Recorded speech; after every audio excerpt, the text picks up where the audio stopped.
Hey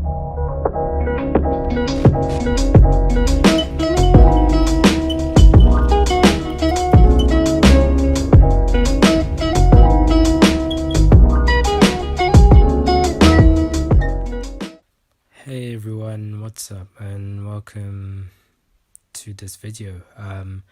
So basically, as you can see from the title, this is basically going to be a video comparing comedy shows. Today I'm going to be comparing Friends, How I Met Your Mother, and New Girl. So before we go into this video, I need to tell you that there are going to be spoilers. Like, spoilers, just expect a lot of spoilers, because that's just there will be a lot of spoilers in this video. Okay, so if you don't want the show spoiled for you, then literally don't watch this. That's the only warning you're gonna get.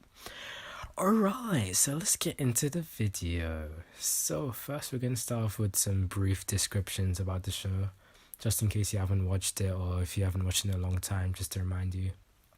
So Friends is a show about 6 friends who just go through life.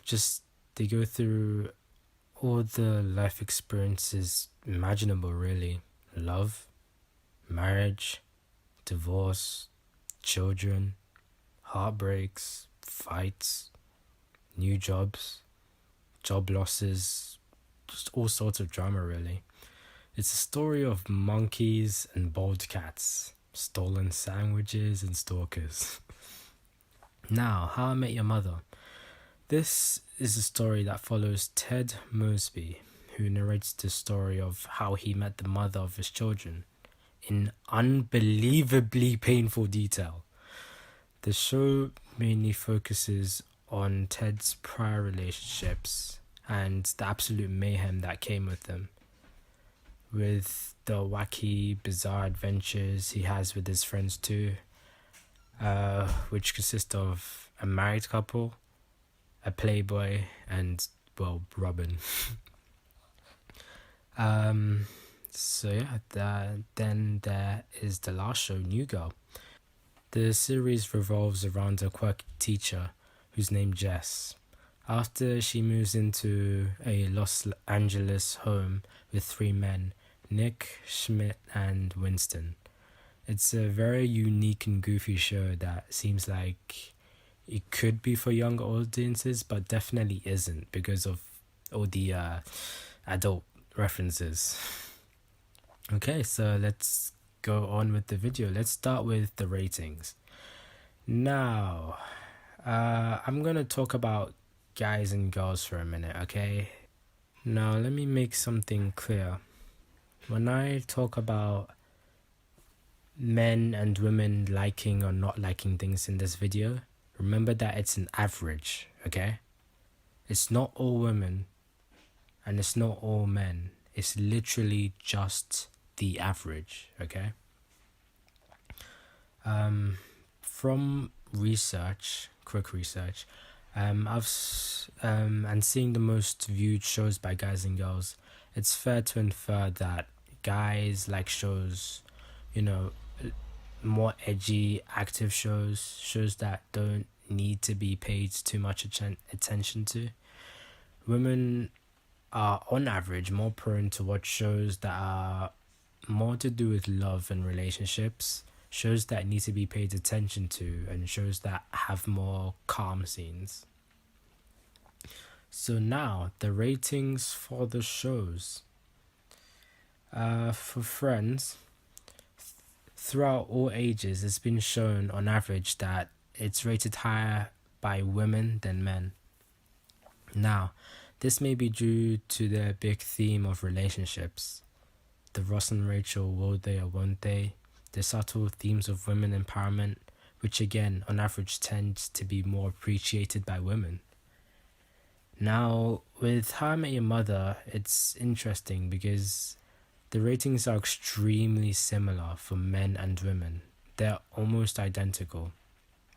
This suggests that the show has a has the right amount of male and female type of humor to satisfy everyone, with the slight rating preference going to the men, suggesting the fights, jokes, and behavior of the group appeal to men just a little bit more. Now, this raises the question, how do the characters in Friends differ from the characters in How I Met Your Mother? Well, in How I Met Your Mother, there's Robin, the woman with stereotypical male traits due to her upbringing, Ted, the nerd, Marshall, the more physical character, Lily, the woman with some anger issues and manipulative tendencies. You can kind of pick out which of these qualities you could see in men or in women, or in both, and how the viewers would be able to relate to the show and like it because of that. Now, in Friends, there's Ross with the slight but sometimes very apparent anger issues, Rachel, the stereotypical spoiled girl, Monica, the bossy, competitive, orderly character, Phoebe, the weird, fanatical character. If you were to merge all the qualities of the Friends characters, you would get a 9-year-old girl, or I guess boy, after nobody came to their birthday party. I want to stress that I'm not trying to stereotype anyone, okay? I'm trying to show the differences in the characters and show how they relate to males and females on a cultural level and explain why it might appeal to them. But the real main difference is that the boys in How I Met Your Mother have been beat up, punched people, slapped each other, but I can literally not think of any physical altercations between the Friends characters that weren't between Monica and Ross. Now, with New Girl, it's the same situation as with Friends. It appeals more to females. And to me, this just makes sense because it's been described as a cute show, which it is. It's very soft and very lightly touches on heavy topics. It's a show with great vibes, and when I think of a guy who likes, sitting down and watching WWE on TV, I don't see him liking this. Now let's talk about cast chemistry. I feel like cast chemistry is important because it's something the cast have to see it translated on the show and make it feel real to the viewer. So first up, as always, we have Friends. With the Friends cast, pretty much what you see on screen is pretty much what you get off screen. They are genuine friends who care about each other. They once banded together to get equal pay. There were rumors of a romance between them even. But they all had a great chemistry, which is definitely showed on screen. They had a lot of love for each other as well. As seen in an interview with Oprah, David Schwimmer described Courtney and Jennifer as warm, full-hearted, loving people, which really shows the deep connection between them. Now, How I Met Your Mother. Neil Patrick Harris earned twice as much as his co-stars apparently at the start. He didn't stand with his castmates as they attempted to band together for higher salaries. And in the end, he ended up making more than them. But towards the end of the series, their salaries did even out.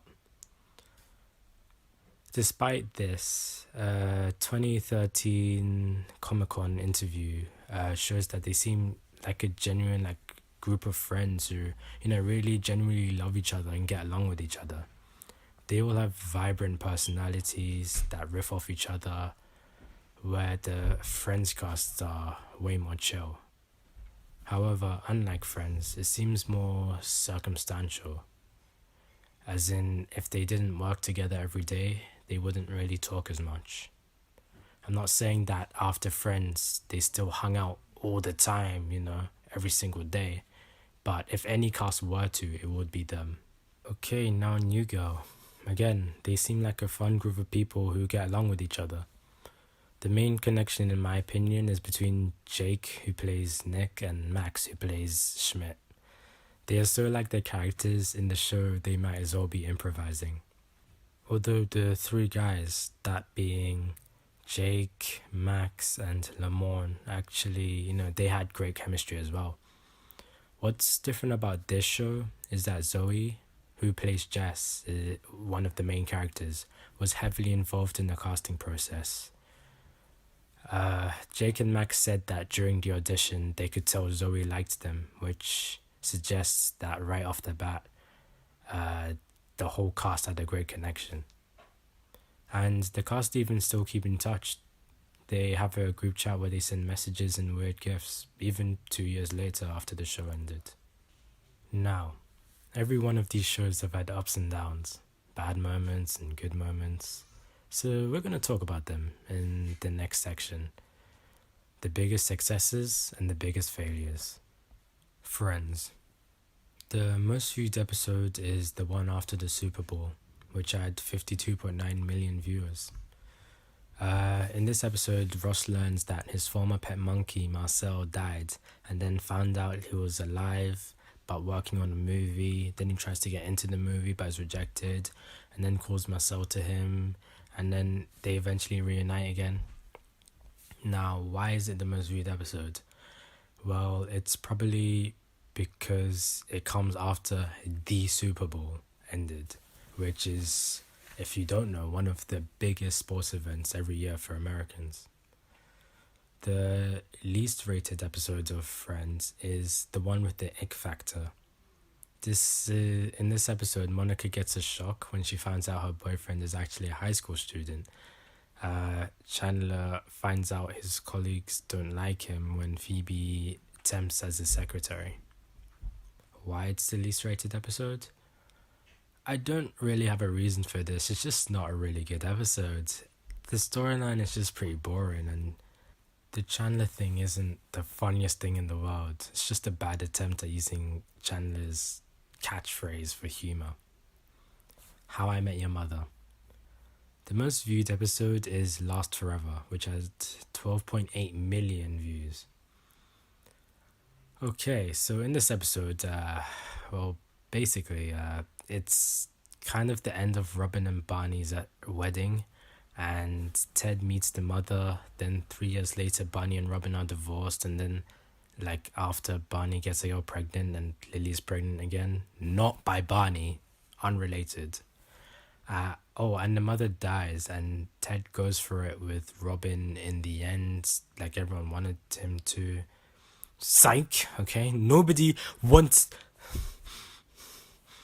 I'm gonna need a minute.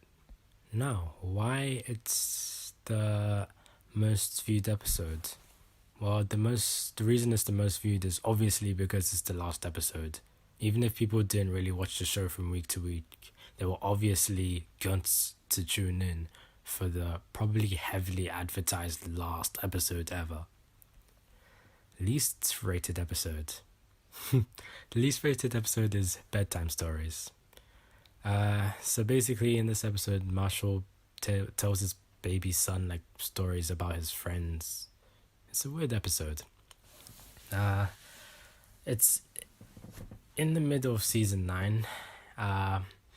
Why it's the least rated episode? Because it's not that good. It's just not that good, and again, it was in the middle of season 9. It was a very slow season, and at this point everyone was just like, let's see the mother already. Okay, I mean, I guess we had already seen the mother already. We just wanted to see Ted get with her, but that just wasn't happening. Instead we get a bedtime story. New Girl. The most viewed episode is Prince, which had 26.3 million views. In this episode, Nick tells Jess he loves her, then she gives him an awkward thumbs up, and they all go to a party at Prince's house, and the whole episode is just really fun party vibes, really. Why is the most viewed episode? Obviously, this is the most viewed episode. It's Prince. How could it not be? Now, the least viewed episode is an episode called Hubbity Bubby. So in this episode, Jess and Cece go and like try to collect voters for Hillary Clinton, and like other stuff happens that we probably shouldn't get into. Why it's the least viewed episode? uh, well, I feel like it's the least viewed episode because honestly, it's a bit cringe and way too political. They're trying to shove a message down your throat and it just doesn't work. So now we've gone through the ratings, the cast chemistry, the best moments and worst moments. I am going to give you my personal rank of the shows. Now, the first show will be like my best show, and the third one will be my worst one. Okay, not that any of them are bad. It's just the least good one, right? So third is How I Met Your Mother. You probably could have guessed it. This is just because it's really slow at times. Its writing seems really lazy, and at the end, the outcome is it just ruins the memory of the show in general. But it is a very entertaining, unique show that it did do its own thing. Second, now this was hard, okay, but I went with Friends. This is simply because New Girl is the show I'd watch over and over again above Friends. But Friends, it is an amazing show and it's brilliant in its comedy. And it never seems like it's trying too hard. It just is what it is. Which brings me on to the first show, New Girl. Now, this is simply because it's the better show. It's much higher quality comedy wise and literal resolution wise. I mean, that's not Friends' fault though. At least when New Girl wrapped up, it actually wrapped up. Friends led off to that Joey TV show, which was an absolute mess, let's face it. New Girl wrapped up everything into a nice little bow, leaving the sweet memory of it in our minds forever. Thank you so much for watching this video of me comparing, different TV shows. Like and subscribe if you want. More videos will definitely be out soon, and they won't all be about comedy shows, I promise. Okay, bye.